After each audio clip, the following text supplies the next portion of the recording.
Good afternoon. Are we good to go, Cecilia? Good. Okay. Well, can I firstly welcome everyone and thank you for joining us today.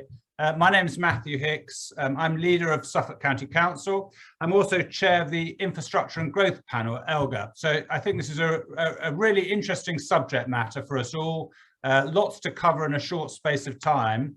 The session is being recorded. And if you have any questions as we progress through the three speakers, if you just want to put it into the chat facility, then we'll pick up the questions and ask your questions through the chat function. As we know, community-led housing is at the heart now of sustainable development, but it's often slow to come forward. And in the east of England, we're one of the growth areas for the whole of the UK. And many thousands of homes we know are going to be built across all 50 councils in the east of England. And I guess the question for today, that's something to consider, is how can we include community-led housing in our strategic planning and growth agenda in the region? So how do we answer that question? Well, luckily, to help us with that, we have three speakers. We're very fortunate to be joined with three of them who have first-hand experience of developing community-led projects and housing at scale with initiatives in Oxfordshire and Zurich, and we're going to hear more about those. And we'll also hear some of the challenges with a project and the challenges that they've faced, but also hopefully some sort of inspiration will come through as well from what's been achieved. And I know there's some great items we're going to hear about. So first of all, I'm delighted to say our first speaker today is Charlie Fisher. And Charlie Fisher is from Transition in Design, who will talk to us about the paper mill, which was a proposal that was to build large-scale, zero-carbon addition to Oxford's city northern fringe. Charlie's going to talk about the garden communities and ideas for introducing community-led housing at scale at this strategic site. So, Charlie, over to you and welcome. Thank you very much. Can you see my slides okay there? We can. Excellent. So I'm Charlie. I work for an architecture practice called Transition by Design. We're based in Oxford and we've spent the last decade turning passive house design approaches to community-led housing projects with a developing specialism in participatory design and eco-retrofit of affordable housing. Across that time, I've been an accredited early stage advisor to CLT and co-housing projects across the south of England. And a few years ago, I founded Thames Valley Hub, which is directly to the west of the Eastern Community Homes area. We cover 13 authorities in Oxfordshire, Berkshire and Buckinghamshire. And our cities are Milton Keynes, Slough, Maidenhead, Reading and Oxford, which are all very similar to what you've got going on in Cambridge and Peterborough, where there's a London heated housing market. They're struggling with some of the same issues. So there's a lot of overlap in terms of what we've been dealing with over the last few years. And I've been asked to give some specific thoughts on how it can be delivered here in the UK, particularly on larger sites and scaling out, both distributing across sites, across cities and also rural areas. And I've also been asked to talk about one of my biggest failed projects from 2016. So let's see how I get on with dredging those memories up. First of all, I'm going to focus on three ways that I think CLH can scale, community-led housing can scale, and then I'll flip into the paper mill projects. So the first one I wanted to focus on was clustering approaches to self-build and custom build. So I think this is a great opportunity for community-led housing. I think authorities, groups, developers, housing associations can be a lot more strategic about custom and self-build housing allocations. Without the strong guidance that most self-build requirements will be large properties that maximize their plots, rather than really making use of some of the benefits that we've got from models like co-housing, community land trust, cooperatives, and the spatial benefits that they can bring. And so over the last few years, we've been demonstrating to authorities how we can cluster parts of these strategic sites, take a really strong approach from the beginning and work with others to develop an approach that can work, that's not a complication, that's not causing extra mess, and with us as a sort of translator sat between the two. And we've been mapping out where these sites might be across our area. And so we've got 70,000 homes coming in the Thames Valley region across the next 10 years or so. And we see that around 3,000 of those will be self-built. Without any intervention, those self-built sites will be seen as something that maybe is a complication, or something that potentially is an area for greater sort of scale of the homes in terms of the size of the properties. There may be a premium added to them. And so what we can really push for is for something that works. Sorry, I'm getting that works for the entire region, and something that we can put together as a strategic policy for distributing self-built sites. And there's a number of benefits for why we might do this, particularly to the site level. So co-housing has very desirable characteristics that I think we should be taking a stronger stance on during and supporting at scale. During lockdown, co-housing groups already had the social structures to deal with the logistics required for looking after people who were quarantining, isolating, shielding. Mutual support was built in. It doesn't have to be invented in emergencies. And Shropshire, for example, has a rural single sites exception policy, which has allowed densification of a site that wouldn't usually be allowed if another home was built on that site. We could take the same approaches to co-housing and allow sites to go beyond density to make sensible and appropriate approaches to space standards guidance where co-housing is being used, and the aims that these standards look to protect are provided within these schemes, but elsewhere: guest bedrooms, washing machines, working space, industrial kitchens. So there's a more nuanced approach that could be brought through these models. But there's also savings that can be made. So I'll just take you through some little bar charts here. But build costs can be reduced through these approaches, and that's something that we're actively testing as we go forwards and see how this distributes across the different parts of the UK. We can identify parts of the building model, and this is very indicative, but 50% of build costs, and then development costs, and then the cost of borrowing and finance put in there. We can show that there's parts of this model that we can really go in and make surgical incisions to, and show that there's savings to be made within the model that co-housing brings. And so when the build, we can show greater density of housing. There's more shared space. There's less leftover rooms like guest bedrooms in houses that are only rarely used. They can be grouped together. But also within sales, if you know who the people you're selling it to well ahead of time through a custom build model, you don't need porter cabins with sales teams in the same way. You have a reduced cost there. And then also by knowing who's coming in ahead of time, you can integrate deposits and from the people that are moving into these co-housing schemes. And so the cost of finance can be reduced by knowing who they are. It reduces the risk on the scheme, and particularly the financial exposure. And so altogether, these can provide a chunk of savings that's just the beginning of what we think can be distributed across projects. The second one that I wanted to focus on was garden communities. And so we've got garden community program all across the country.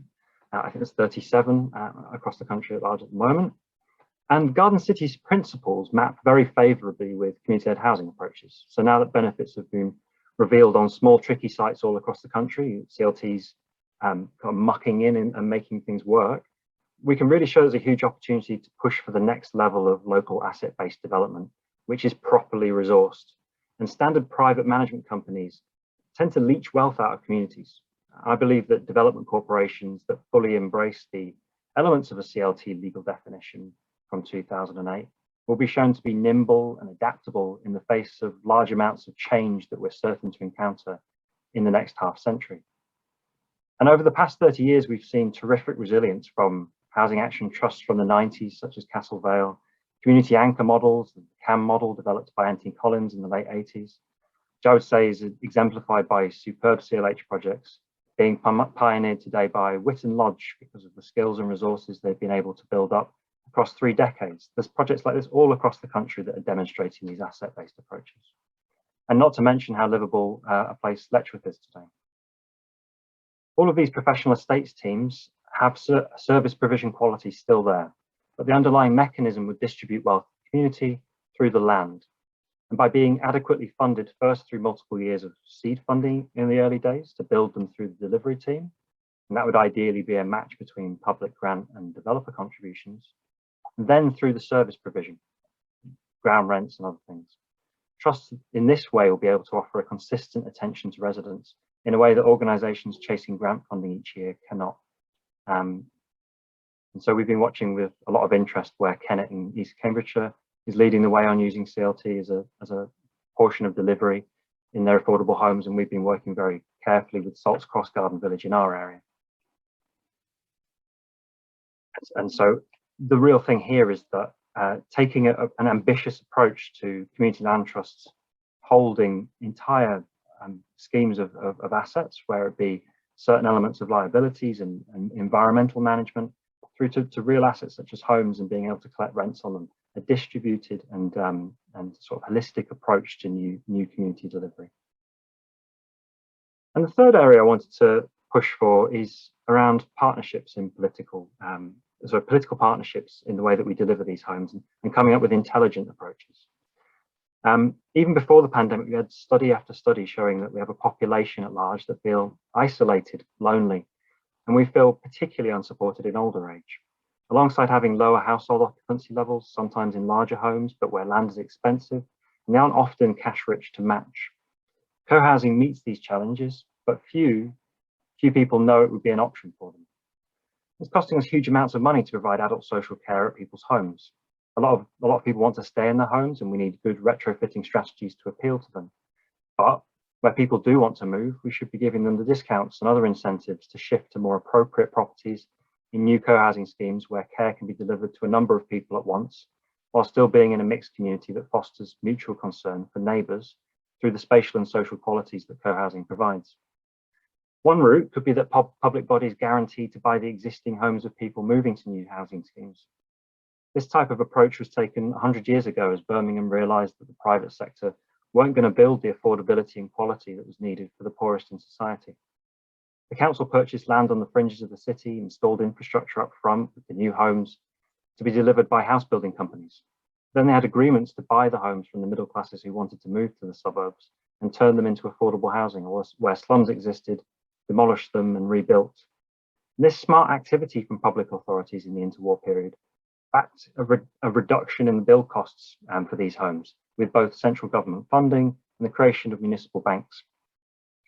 We still haven't really learned from the issues of pulling people out to the suburbs, mostly that shops and community facilities have a tendency to be built last, and we're still dealing with this. And so this could be a distributed approach to taking on sites all across the urban and rural. So not just a standard approach to sending people out to the edges as 100 years ago, something that works with the complexity of cities. And we've got to start realizing the cost of not doing something has become unbearably high. And so the time for bold and intelligent moves is now. And this requires political leadership and finance. So those are my 3 points. And I'll go into talking a little bit about how they integrate with our paper mill project. So 5 years ago, we pulled together a highly competent team of people to address a site just to the north of Oxford. The site previously was a paper mill attached to the Oxford University Press, but had been empty for a decade, largely demolished, and we heard that it was coming back on the market. And so Transition by Design worked with Oxfordshire Community Land Trust, a well-developed county-wide umbrella land trust, which was established in 2006. Was an evolution of Stonesfield, the first village organisation in the UK, calling itself a community land trust. It was founded in 1983 to combat rising house prices in the village due to London commuters.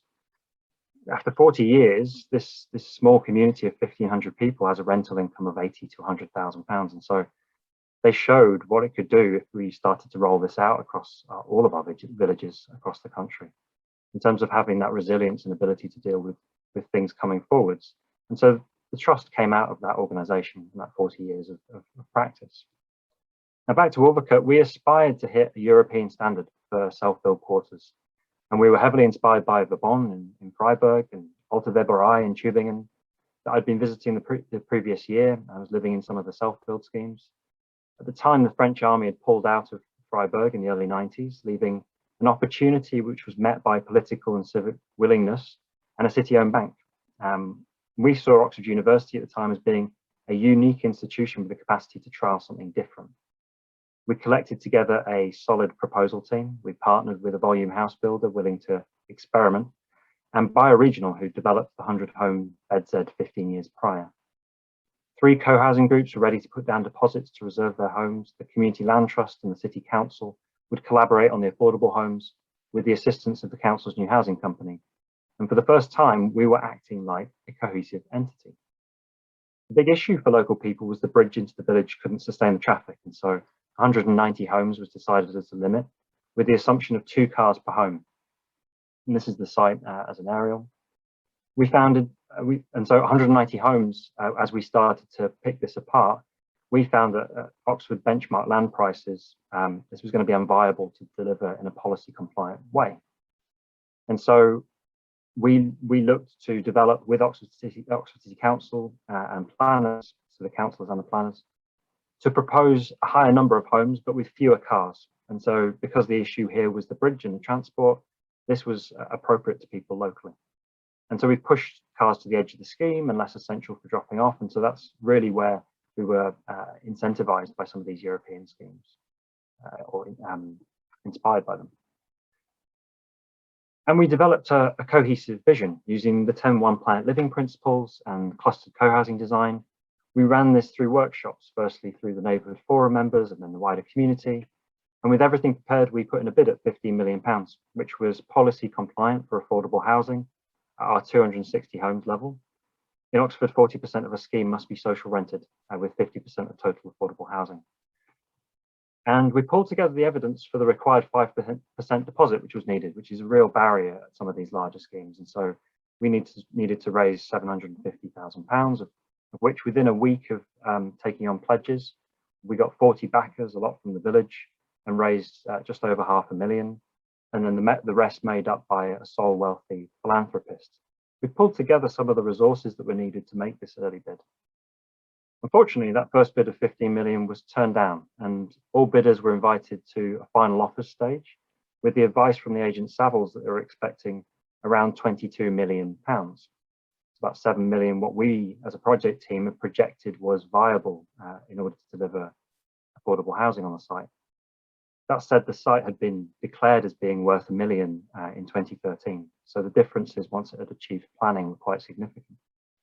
And we were informed by the executives at Oxford University that as a charity, they're obliged to take the best consideration reasonably obtained. And reason, I would say, has stretched quite a lot in the almost 50 years since that piece of legislation was written, which now tends to be interpreted as almost entirely about financial value, despite updates to the policy over those years. And so, having already made a bold move to increase the number of homes, we bumped heads with Oxford City again and reluctantly went one step further to push up our land bid and proposed 66% affordable homes, up from 50, with a third intermediate, but a reduced social rent of a third. And this allowed us to get to the £17 million. But of course, this increases our risk at the subsequent stages. And as I spoiled at the beginning 10 minutes ago, we didn't get it. We came third. And so the results today, that is some of the community meetings we ran at the time with our partners.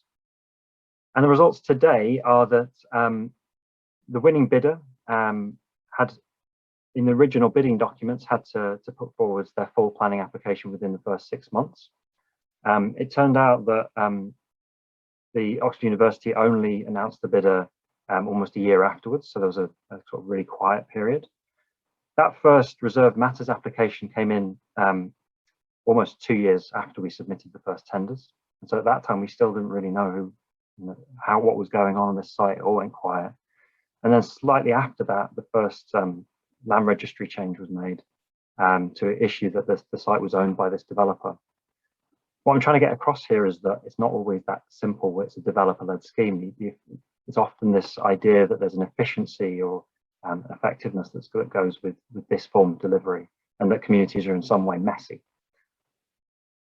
And then almost 4 years later, the sales materials started to appear. And so we started to see the level of cost of these homes coming forwards. They're pretty significant, which I'll show you some of the adverts in a moment. And then just over a year ago, we saw a change of use application where some of the elements of the site were being converted to more residential flats. And so a lot of these things can change and shift with the private sector model. I would propose that we might have got into the same situations ourselves, but we would have been a lot more communicative and outward facing about a lot of these issues and more collaborative. So this is just the sign showing that the change of use had come forwards from the local community, started to put forwards comments on that. And then some of the homes, so there's the first elements of the homes from £900,000 to 1.2 million. Very few of those homes were delivered in the first year or so. So a tiny part of the site was delivered and it's still under construction now. And it looks like this. So this is the current, one of the latest aerial views of it. So there's a lot more geometric than our kind of clustered housing approach. Each home has a little garden and places to park. And so we prioritized other elements within our design. And I'll leave it there, but I think this is the kind of thing that we can look to places like Tübingen, as I mentioned before, where the city council assembles land, puts in services, runs processes to cluster co-housing groups on large multi-dwelling plots, and declares this method to be significantly faster than traditional delivery routes with developers. So we've got evidence from around the world that this is working. And Alta Weberei, the scheme I mentioned, City made significant surpluses in assembling these sites. So this is what I think English urban areas should be able to do. And this is what would help us scale community-led housing going forwards. Thank you very much. Thank you very much, Charlie. Extremely interesting. As we said earlier, if anyone has any questions, please, we will have a question and answer session at the end. So please do just put your questions via the chat facility, and we'll take them all at the end when we've heard from all the speakers.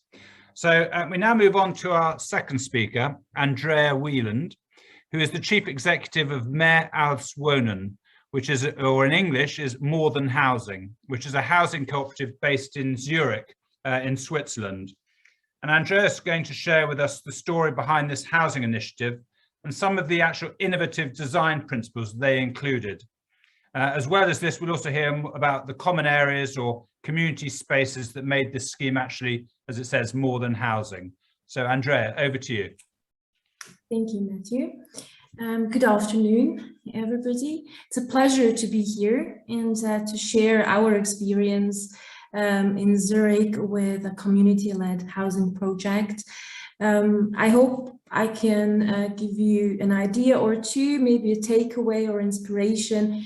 As Charlie said, there are examples that it does work. So let me first get started who we are. You should be seeing my screen now, right? Okay, wonderful. So More Than Housing, Mehr als Wohnen, is a housing cooperative in Switzerland. This is how it presents today.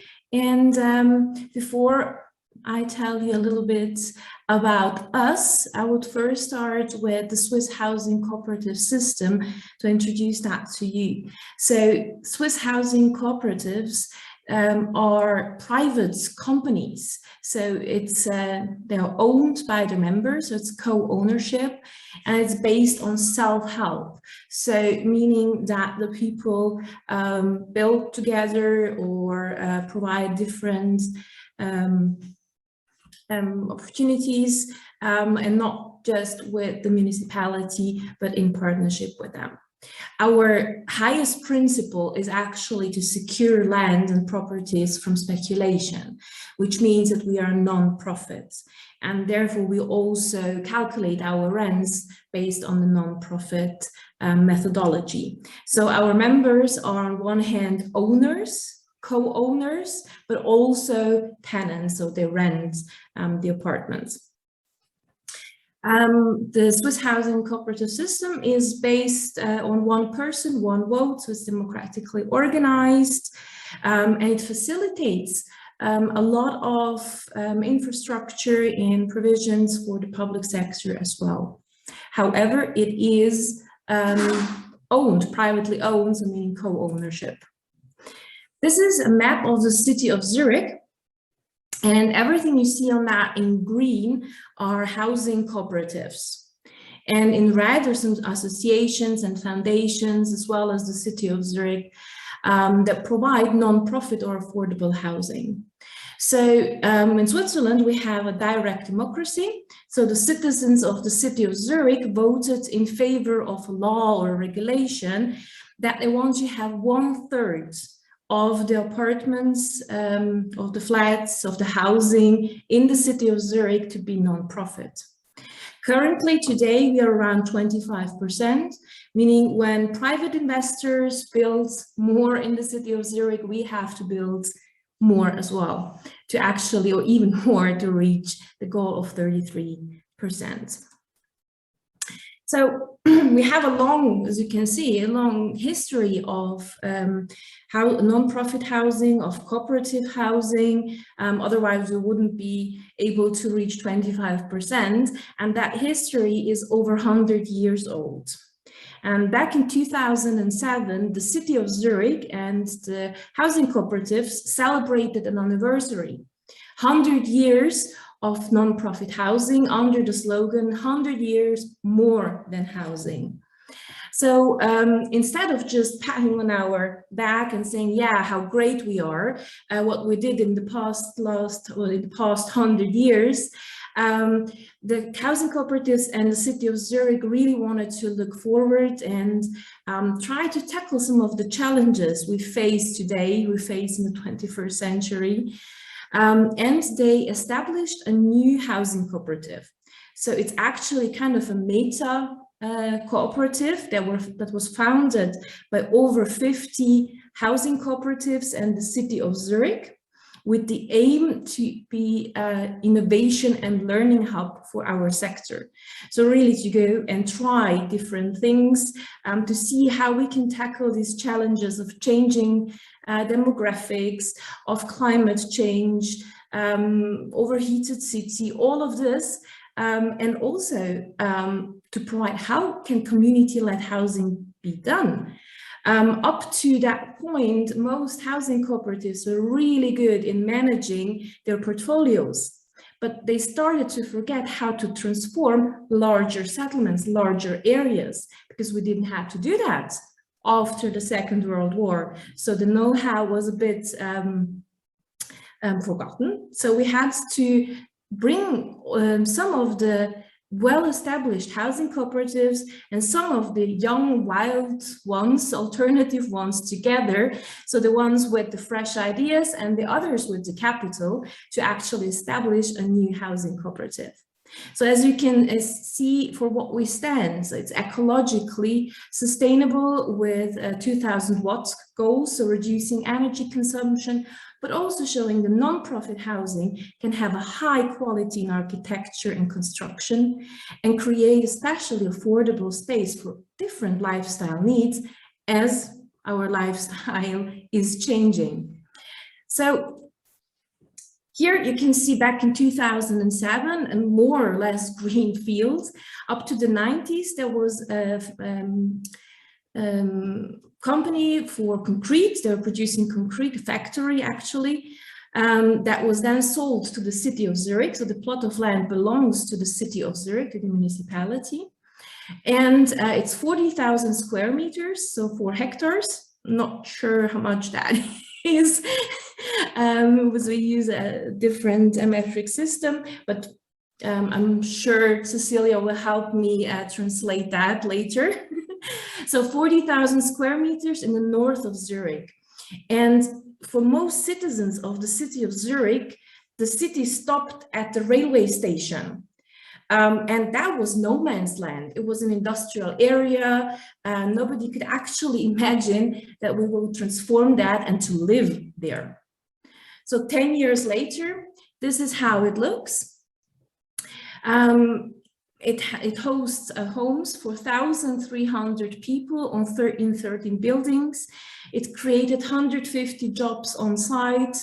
And it's a very lively urban quarter that has been developed and is now a beacon in this area. So how did we do that? How did we get to that? First of all, we defined principles. and we stick to these principles throughout the process. So we don't want to just live there, as I said, more than housing, but also there has to be an urban drive. So we want working space and community space and stores. So that was defined in the beginning. Also acting according to the principle of solidarity, which is the core principle of the housing cooperatives, and look at the ecological sustainability, also saying self-sufficiency, so reducing space consumption per person. So we defined 35 square meters, average in Switzerland is 44. So we really stick to that. Reducing space consumption is a holistic approach to really reduce our global footprint. And what is really important to stress here as an extended principle, it had to be accessible to all, not just to the people that are familiar with the cooperative system or know how to get to an affordable house or housing, but it's really open to everybody. So we started with a participatory process with regular workshops, and we invited the public, the entire public.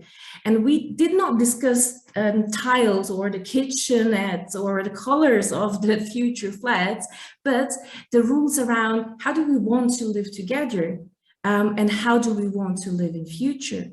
Also, what does an urban quarter need? What would you like to have close to your home? When you are a single mom, when you're a patchwork family, when you are a working dad, what would you like to have close to home? How is your mobility behavior? Is there something you would like to have in your quarter? So there were themes around that, and the people feedbacked what they would like to have, and the project team took that into account, because it's not just the project team that knows what the public wants. Actually, people do know and are willing to share their opinion.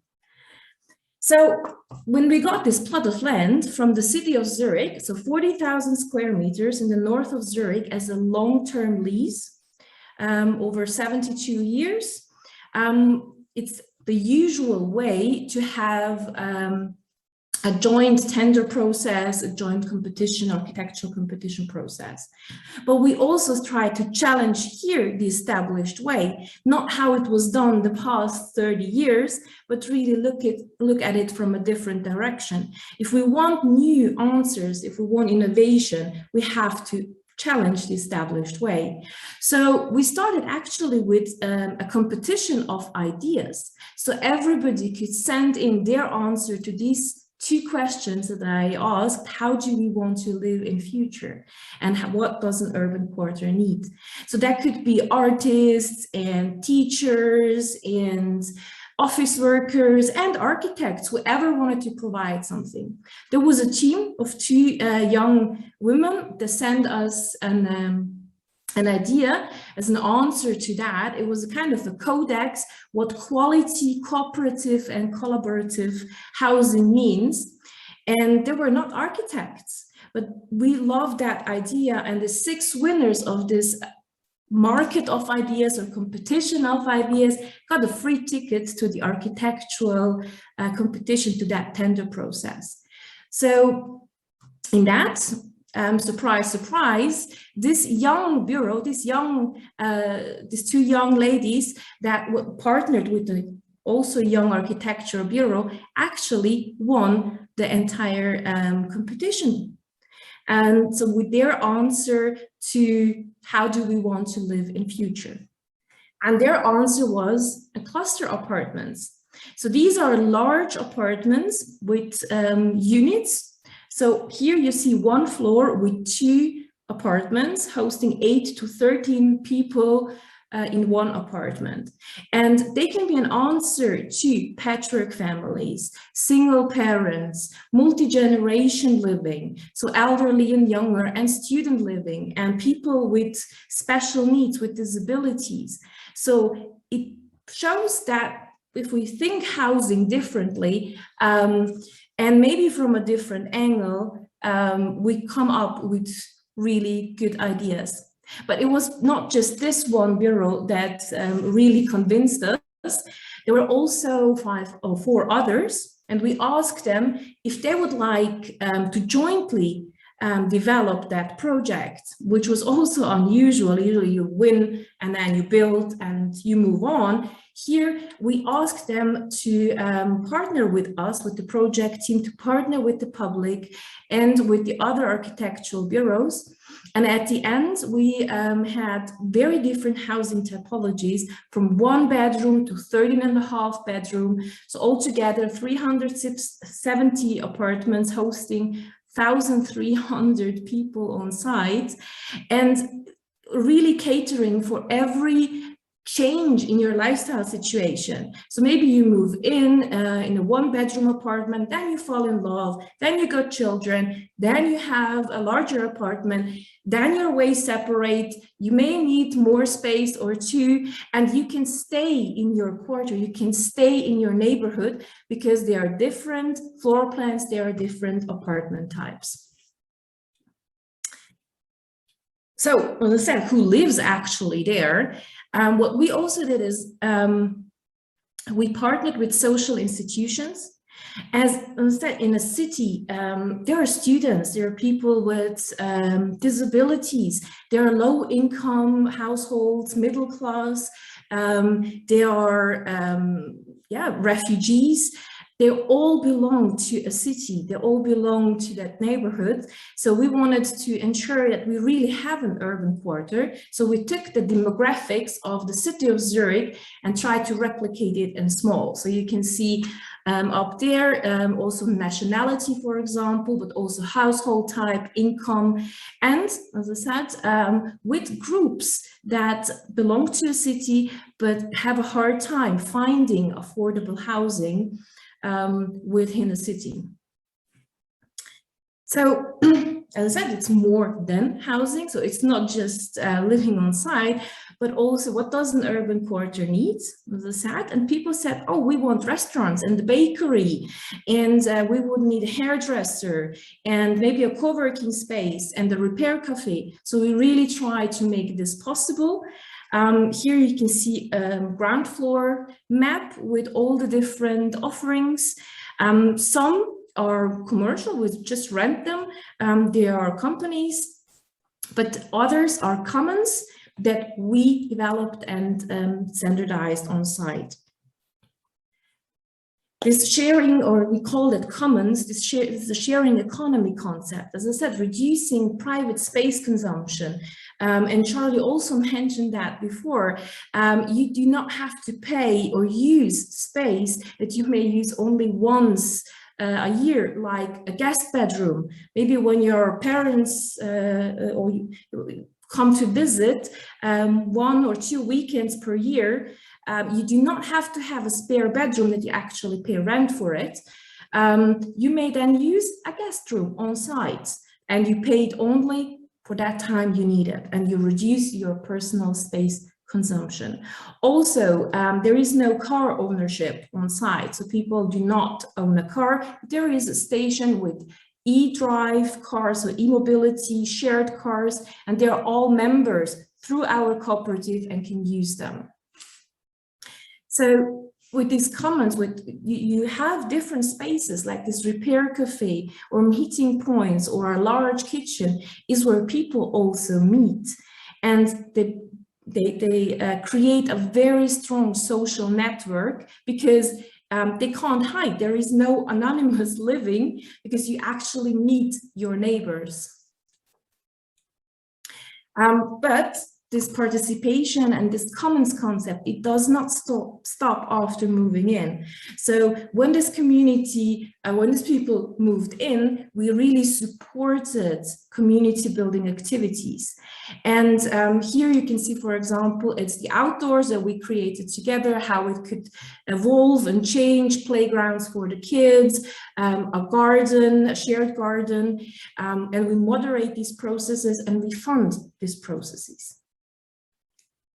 So this is how people really engage. Here you can see, as I said, we did not just ask the project team how playgrounds should look like, but actually when the families moved in, we did workshops with the kids and we asked them what they would like to have and where they would like to play. Because usually when a project team develops a playground, the kids would play everywhere else, but not on the playground. And the same is really in the quarter, they are shaping their community. So it's not just creating that building or building that the plot, it's also then creating and supporting that community. I included just briefly that's also economically sustainable. As we talked about accessing land, we got these 40,000 square meters as a long-term lease from the city of Zurich.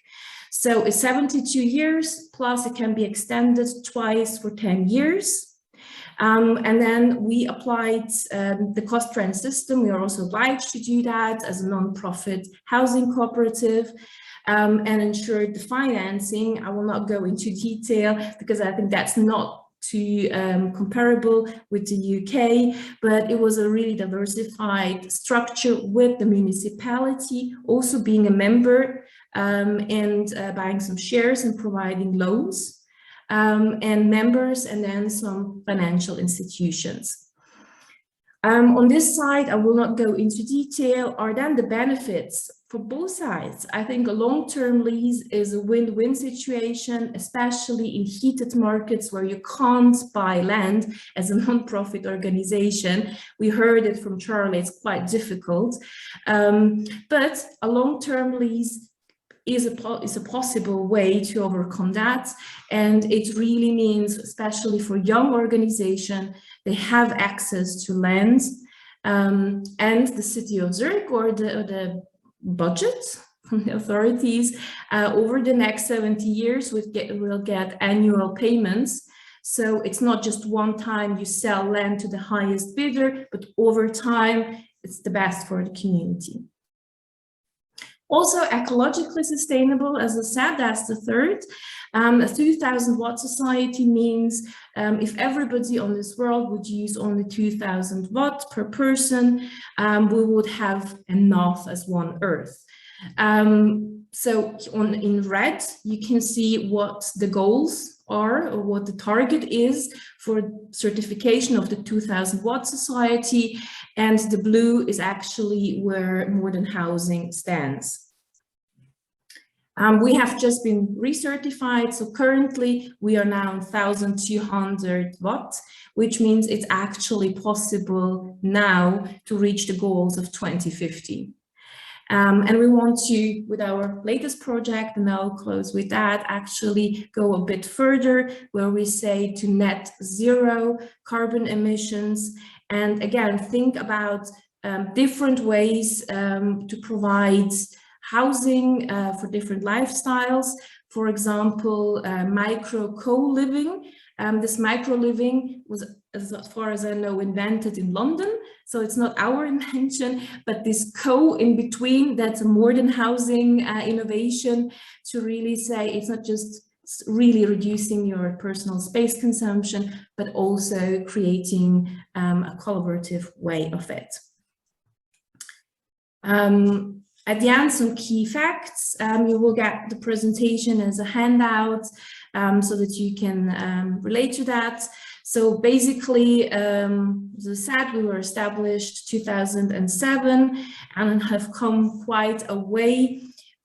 And also with our new project that is currently being built and will then host 440 people. We had so far 1,400 visitors since 2015, sorry.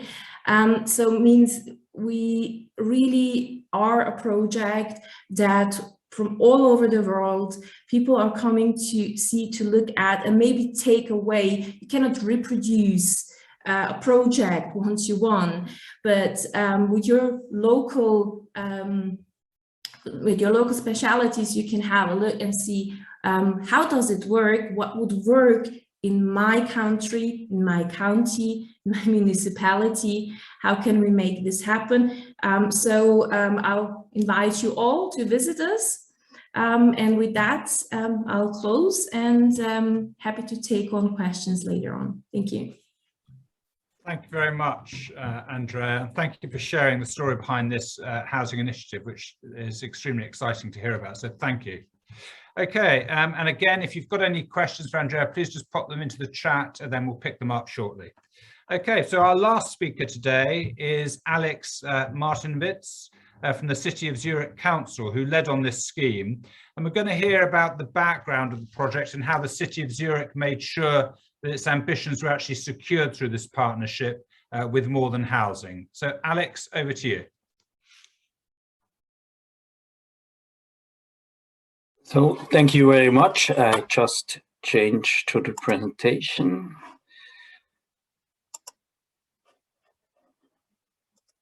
So I hope you can see the screen. Is it okay? We can. Well, as Andrea already told, I'm working for the City of Zurich and I'm the city's delegate in the Cooperative Board of More Than Housing. And well, the main topics of my presentations are, yeah, you will see them. Well, okay, just some few facts about Zurich and the Zurich area compared with bigger English cities. Zurich is not as big. It's part of a bigger built together region and reaching our problem sometimes is also that our political unit is quite small compared with the bigger city that is built together, and we can only define our housing politics for this inner part of this bigger city. That's sometimes an advantage, but sometimes also a disadvantage. Well, this is only to show that housing politics touches a lot of topics, and this is here you see our city executive, city government, and we have a lot of coordination across departmental coordination and working groups and so on. And well, as also Andrea already told you, we have a more than 100 years long tradition of non-profit housing in Zurich. Then we had, after World War I, we had, as everywhere, we had also in Switzerland housing shortage. And the municipality, they began to build some housings itself, and the municipality offered also grants to cooperatives and also began to build house on its own. And here you see the traditional instruments of the city of Zurich concerning housing politics. It's a long tradition that the city loans, that the city gives land owned by the city in leasehold, hereditary rights at a low price. I think it's below market price, surely. But since a lot of years, the city normally doesn't sell land. It only gives it in leasehold, hereditary rights. Then we have also capital participation loans. We have and we have also some regulations for this plot of land. A minimum number of people in a certain amount of rooms. And we have also a minimal number of subsidized apartments that are reserved for lower income people. And the city has also the right, if it gives land to the cooperatives, it has the right to define a city delegate in these cooperative boards. Here you see only Yeah, well, some specialty in Switzerland is that we have in general a lot of rental apartments. This is a fact for whole Switzerland. And in the bigger cities, the share of rental apartments is even higher. In the city of Zurich, about 90% of all apartment units are rental apartments. And here you see the colored parts are more or less apartments at cost price level, non-profit apartments. The blue share is owned by the city, and the red share, about 40,000 apartments, owned by cooperatives. And the idea is to let grow this share. But the city is also really a growing city, and when you have to grow and to rise your percentage in a growing market, then you have to do a lot, and it's quite difficult. Well, the genesis of the Mehrers Wohnen from the city of Zurich's perspective, well, as Andrea told, it was really 10, 15 years ago, a spot out of nowhere, really at the end of the city. It was not very interesting to live there. And then was this jubilee, and then as Andrea told the story, then it was a special chance to make something together and to concentrate the energy of a lot of cooperatives and the city of Zurich together. And well, I was asked this question, what was the city seeking to achieve generally, and why did it end up supporting a cooperative housing approach? Well, the answer is in fact that non-profit housing is part of the city's DNA since more than 100 years, and we want more of it. And the cooperation with cooperatives is also part of the city's DNA since a long time, and we also want more of this kind of cooperation. And only a cooperation of all these forces together, of these non-profit forces together, could carry out such a project in this special region out of nowhere. And only a new cooperative supported by a big network could found a kind of laboratory to find out, to try new things. I think with city-owned apartments, you couldn't make that. It would be too complicated. And so we also, as city, we want to learn from that project, and we also really learn, and we'll continue to learn from that. And well, how did the city support Mehrers Wohnen, and what did it want in return? You have also seen a lot of these things in a slide of Andrea. There was a temporary bridging loan. There was an interest-free credit especially for the subsidized apartments that are rented below cost price level. There was cooperative capital, and well, the most important part was certainly the city-owned land that we gave for these 62 years, and an option for twice 15 years, so totally 92 years is possible. And well, an obligation to reserve 20% of all these apartments for lower income households. Well, there are some contents of the contract between the city of Zurich and Mehrers Wohnen, some contents, but I must say that most of these contents are also, in fact, part of the plan of the cooperative Modern Housing. And Modern Housing wants to do it also because it's part of the DNA of Modern Housing. But one has really to say that when we give land to other cooperatives, it's not always like that. Sometimes we really have to write it down, and otherwise it wouldn't be always be done by other cooperatives. And I don't want to tell you and read again all these details.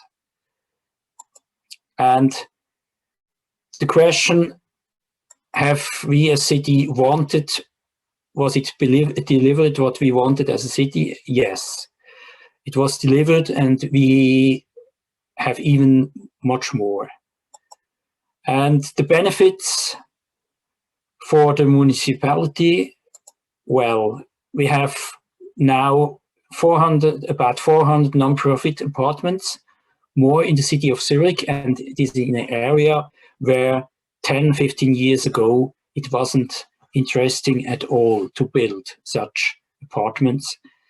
Then we have all the contents of the contract are fulfilled, and not only because we urged the cooperative, but because the cooperative was really convinced of these contents.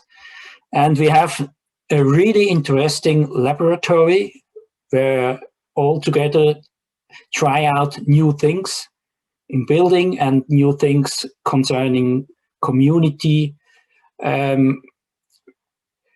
community processes, and so on. And I myself, as a board member, I also benefit and learn a lot personally, and this since more than 10 years. Well, the costs for the city, well, the provision of city-owned land is below market price, and well, that is a certain cost, but our people, as Andrea told, we had a lot of rotations, always about cooperative subjects, cooperative topics. Our population wants really non-profit housings and also a lot of cooperative housings, and all the people voting want more of it. And I think in general we had not so much extraordinary challenges, because in fact there were a lot of challenges for the cooperative, and Andrea knows a lot of this history. And yeah, in a certain way, one can say that as a city we outsourced some challenges to the cooperative. Well, and yeah, I hope that I can continue some more years together with the cooperative more than housing. Thank you very much. Thank you very much, Alex, for that. And just before we go to the question and answers session, just really like to thank all three speakers today. Fascinating subject, and I hope, like me, you found it fascinating. As I think we probably all consider how we can use some of this knowledge maybe ourselves and do things maybe differently and on a bigger scale back at home. So what I'd like to do now is hand over to Cecilia Tredget, who I'm sure everyone knows from the Eastern Community Homes, who's going to join us and field the questions that have come in and field the questions over to the panel. So Cecilia, over to you. Okay, thank you very much, Matthew. We've only had a few questions, so I'd like people now to put their questions forward, but we've got a few, so I'll ask these first of all. Probably one for Andrea first of all. What happens at the end of the long lease? What happens to the ownership of the properties, Andrea? So we either negotiate, but probably in 60 years it's not going to be Alex and I, but others. But you can negotiate, or the land is being returned to the city of Zurich, and the buildings as well, and the city pays a certain share of the worth of these buildings to the cooperative, but not 100%. So that's also part of the deal, how much. And have you had an example of that happening before, where it's gone back to the city? Maybe Alex can... Alex, have you got an example of that? Well, the normal way is that really the city and the cooperative, they continue and they make a prolongation. And normally it's also the moment normally at that moment there's also a new project, because after 90 years, one wants to make something new. And it means normally densification, to destroy the old apartments. Yes, it is in the city of Zurich often the case, because we have no more green spaces left to build on green land new apartments, and we make a lot of densification, and after that there will be twice as much apartments than before. And normally, well, the conditions, they surely will not be the same after 90 years. And one will see what will happen.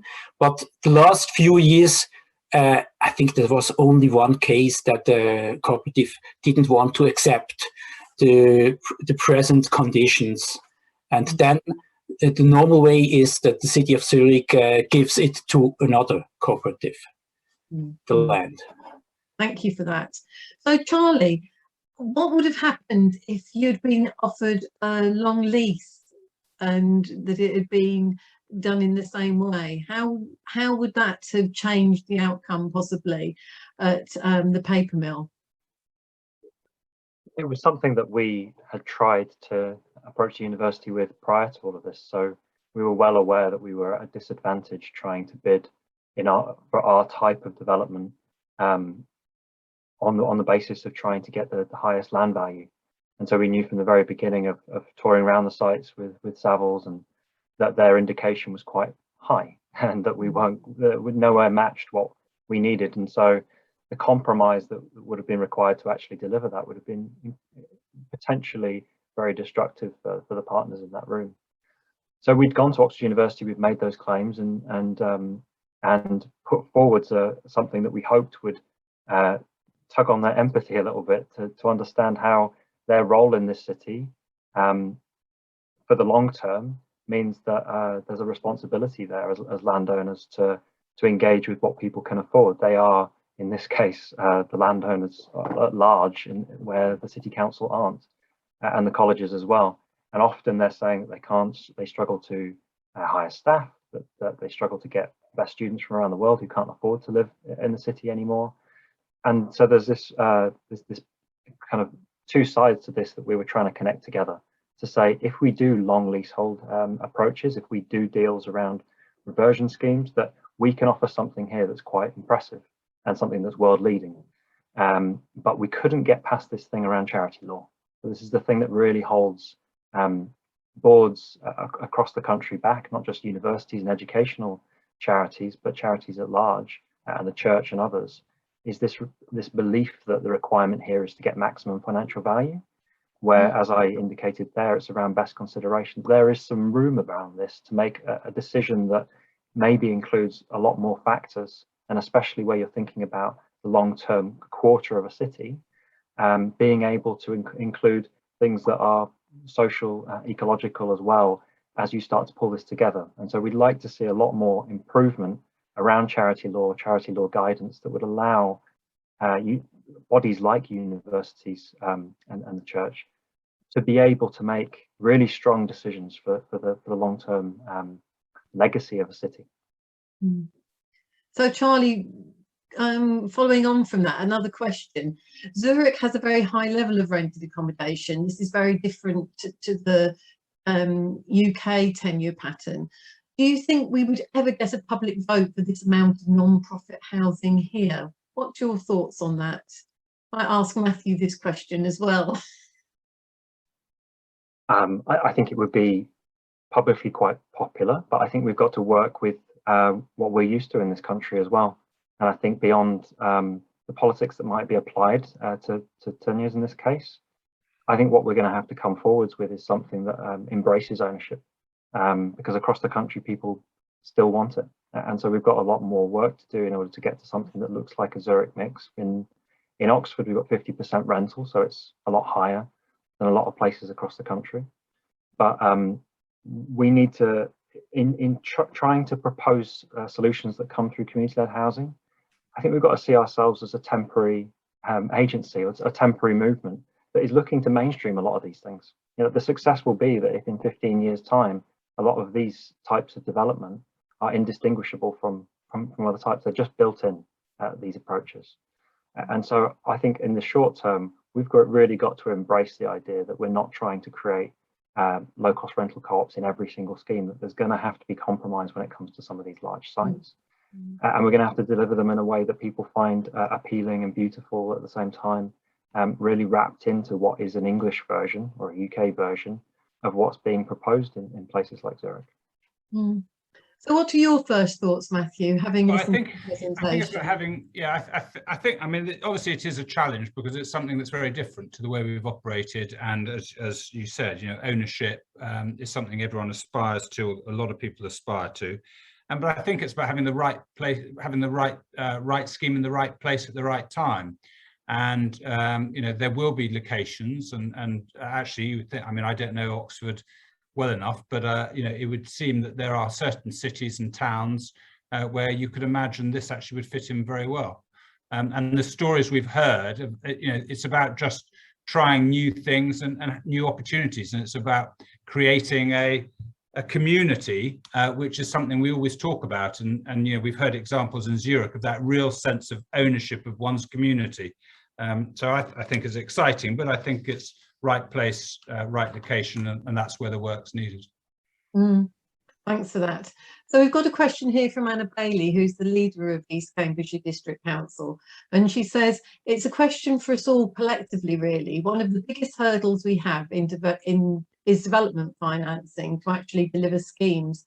What can be done to secure new sources of soft loan funding investment to enable schemes to come forward? Speaking from East Cambs, that has just announced today the next steps and start of the delivery phase of Kennet Garden Village, a net zero, low density, high quality infrastructure first 500 home development with 150 affordable homes, at least 60 of which will be operated by Kennet Community Trust. So I think Charlie did refer to the Kennet Scheme Community Land Trust initiative earlier. But you know what Anna's saying here is it is the biggest hurdle is the development financing. Any answers there? You know, Charlie? Yeah, in the shorter term, we need equity and debt facilities that we don't currently have, and so we need to be forming those all across the country. There are examples of this of recycling loan funds that allow us to do some of the clustered approaches we were talking about. Where you've got smaller co-housing schemes within larger schemes that are financed by more kind of resourced organisations coming forward as delivery mechanisms. But in the longer term, we need the ability for councils to be able to really assemble sites and to be able to work with delivery agents that we don't have at the moment. And if we're talking about land-based resourcing, so if we're going to talk about how a community can stay for the very long term, can weather shocks, be resilient, they need to be able to reference back to the land, or to be able to raise services to ground rents, to be able to pull money from the project that allows them to have a really high quality staff team or rents. And so we need something that is able to value that rental income that's coming forwards, and to be able to work with these schemes to be able to buy them off developers. So we do need significant resources that we do not have at the moment, and that's probably going to have to include housing associations and pension funds as well. Yeah, thank you for that. So reading that across to a UK context. So Andrea, a couple of questions for you now about a little bit more detail about the co-ops, which obviously has sparked some interest amongst our participants today. The first one was really around what we would call housing management. What happens if you have problems between neighbours, like antisocial behaviour or difficulty? How is that managed? I would like to answer that question, but just add one to, is I've seen it's a lot of discussion about ownership, and Switzerland is a renting nation. Yes, that is true, but not only. And as I said, it's co-ownership. And if you have a generation that is used to shared economy principles, that do not have a car, and maybe huge student loan debts, that cannot afford buying a house, they're looking for alternatives, and they're looking at co-ownerships. And we are a nation that we will rent, but in a cooperative, we call it the third way. It's a mix between owning and renting. And renting means just paying to having the cooperative then take care of the buildings and so on. So it can be viewed as a third way out of this discussion, and not just, it doesn't just work in countries where there is a high level of people renting apartments. It is an alternative way of ownership. Just wanted to add that. Thank you. And what we administer everything around, and if somebody's not paying their rent, they will get these not so nice letters from us, and at the end, yeah, you may even have to leave the apartment. But the process is a longer. We first try in a dialogue, and we try to see, is this person that lives in that apartment, which again is also a member and the co-owner, is there a situation that maybe needs support? Is a difficult situation in this pandemic, maybe they've lost their job. So we try to help overcome this crisis or the situation. And if that really is not working, then yes, because it's according to the solidarity principle, if somebody is not paying, everybody else will have to pay for them. And then it's tenancy law as usual, yeah. Yeah. And so, and another question is really about how somebody what would happen if a member wants to leave the co-op? Is that something that they can do easily? Yeah, I mean, if you want to rent an apartment, you have to become a member.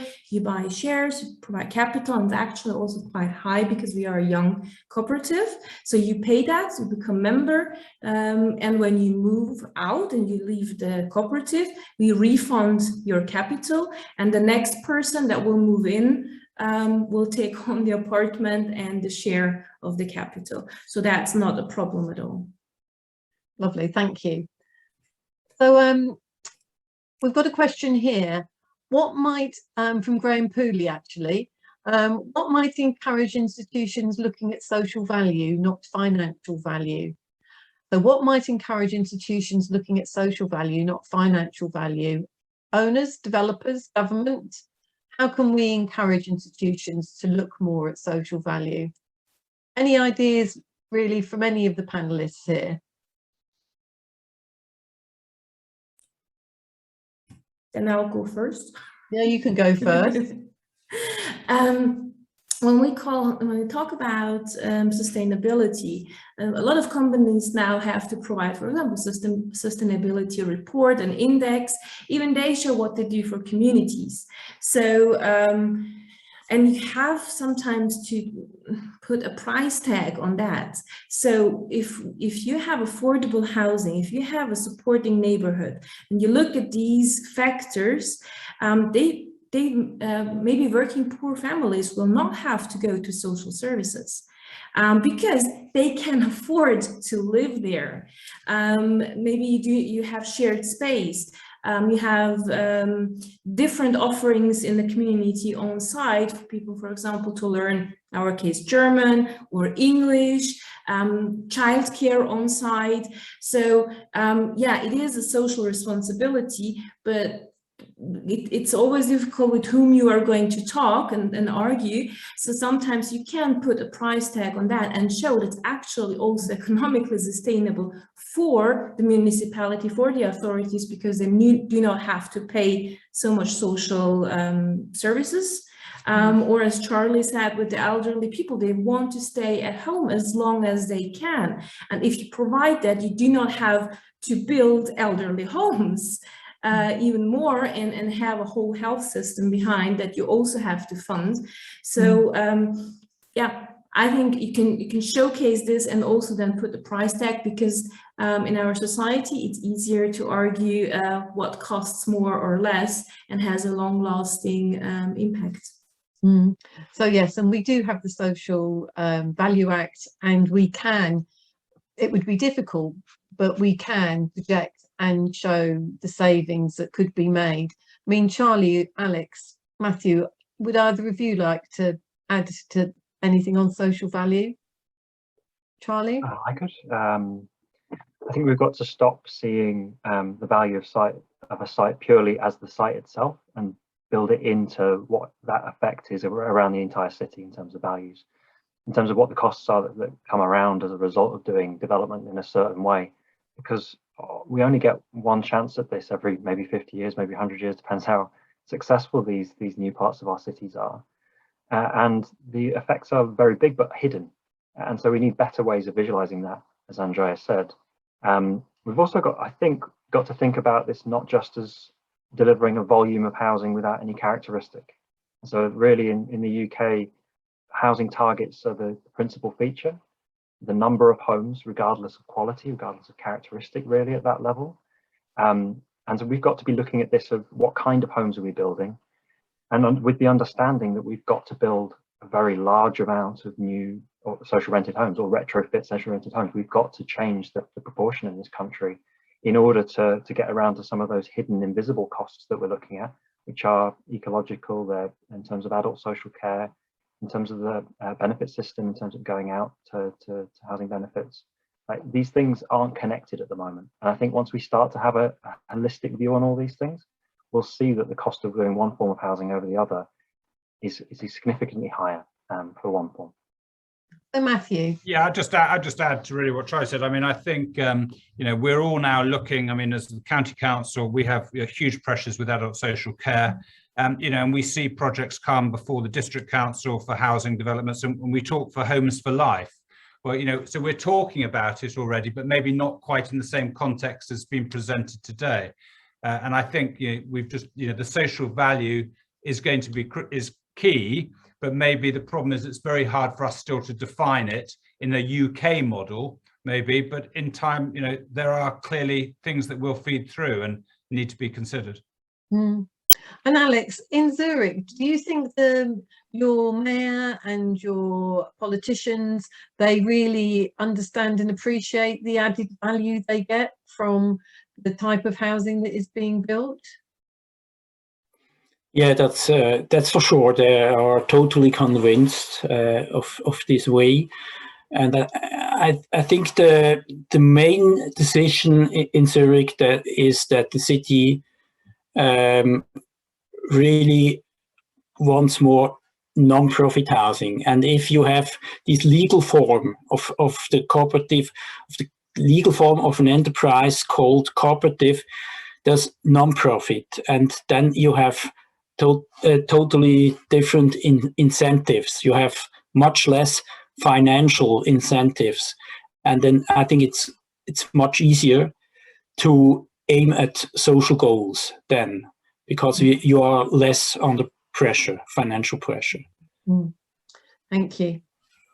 Charlie, I was very interested in your earlier presentation, and one of the issues you raised was about how we as local authorities, if we worked more strategically across larger areas and sort of clustered projects together, that we would be able to do more at scale.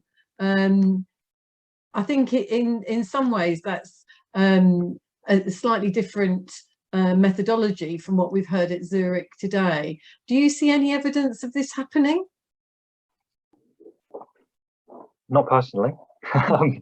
When it comes to community-led housing particularly, obviously there's large amounts of collaboration that goes into the formation of strategic sites, and particularly around HS2 and the Oxford-Cambridge Arc. Like, there's huge amounts of collaboration there around strategic sites. But the difficulty here is that when we're talking about community-led housing models, there's very little of the mapping out of how that can affect these forms of development going forwards. There's a huge opportunity to do this work.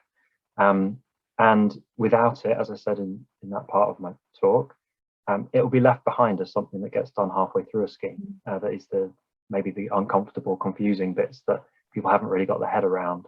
And so I think if we were to take a bigger approach to this, to map out where these sites are, we know that they'll have to deliver custom and self-build going forwards in some form against the 2015 Act.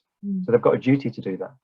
It's up to us, I think, as hubs and others that are looking to incentivize these models, to put forward a case for why they should include schemes that we see elsewhere in Europe as part of these approaches, and call them innovation at the beginning if we need to, as we prototype new things. But we've done a lot of this for a long time now. I referenced BedZ in the early part of my talk as well. The 100 homes that were being talked about in this way in the late 90s, developed, finished in the early 2000s. They were one of the first schemes to use social and ecological value to get a reduction in their land value. And they beat off Barratt homes in that process. A lot of these things we've tried out, and somehow we haven't managed to collectively build this into how we do mainstream delivery. It's been pushed backwards in favor of volume, as I said, and volume house builders in particular, who are building substandard products that aren't what people are asking for, cold and leaky, and then the tenancy structure we've got at the moment are insecure and don't quite meet the needs that we've got for the next few decades. And so I think we've got a really strong imperative to try and link these strategic sites together, because it's a big win. It's one that's close and can be achieved, I think. So maybe a topic for you, Matthew, at one of your infrastructure and growth panels in Elga, as to how we could maybe work better across the east of England, and maybe just taking one of our many growth sites and thinking about how could we apply some of that learning today. So I think it sounds to me, from the number of people who have attended today, there's a lot of interest. I'm conscious of the time, Matthew, so maybe just to wind it up, I will just ask the panelists or the speakers today just one last question. So maybe starting with Alex first of all, what 3 things would you recommend we do differently in the UK to build community-led housing at scale? So what would be the things that we could learn from you, Alex? Well, as a work for a city, I think never sell as a community owned, never sell community owned land. Then think really long term and have a really long breath.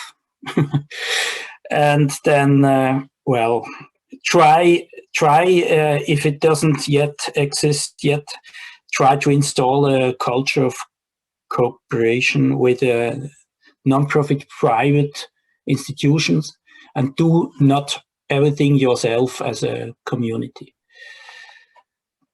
Thank you. Okay. Andrea, Charlie, who's next? Andrea, go on. Yeah, I really see cooperatives or initiatives or just communities as partners, and partner with them in creating value for your community, for your municipality. Maybe the second is, Alex said it already, think long term. And with that, you will, in long term, I mean 80 years and not 10 years. That is not long term in our sector. And maybe why not be the first to really have a beacon project in your municipality? Why not be the one that will showcase how it's being done and get the recognition for it? So maybe be brave. Be brave. You don't have to be the first one, and go that extra mile with the community. Would be me. my recommendation, and I think the city of Zurich did that, and I think we did a very good job in the last couple of years. Yeah, thank you. Okay, Charlie. I already built 3 into my presentation, so I was a bit cheeky there. So I'll just have one. I think we were world leaders in this 100 years ago, as we started to form the basis of our planning system. We pioneered garden cities movements, and we had the first planning system in 1907. You know, it started to come towards acts and policies that formed what we recognize as the planning system today, and has developed slowly, and we managed to build a huge amount of appropriate housing during that process. A big principle of those first developments was using the land and managing locally and having this focus on communities. And so I would say that we really want to get back to prototyping large-scale governance and management, not through national, private and international private management companies, but looking to how we can create site-specific, community-based organizations that can exist for the very long term. Thank you. Okay, I think that's all we've got time for in terms of the questions. So I'll just pass back to you, Matthew. Thank you very much. Well, I think it just takes me in the last couple of minutes really just to thank all our speakers. Clearly, we've had a fascinating discussion today. The presentations and the slides, etc., and a recording will be sent to you. There'll be a link that will be sent out so that you can share it with colleagues if you so wish. And this is a series of actual events. There will be another one in the new year, which will be on self-build at scale. So please do watch out for the invitation to that, and please do join us. But really, just to thank all our speakers again, thank Cecilia for running the questions, and thanks to the organisers behind the scene that do all the work that actually makes today happen. So thank you very much for joining us. Hope you've had some inspiration today. I found it particularly interesting and lots to think about, and enjoy the rest of your afternoon. Thank you, everyone.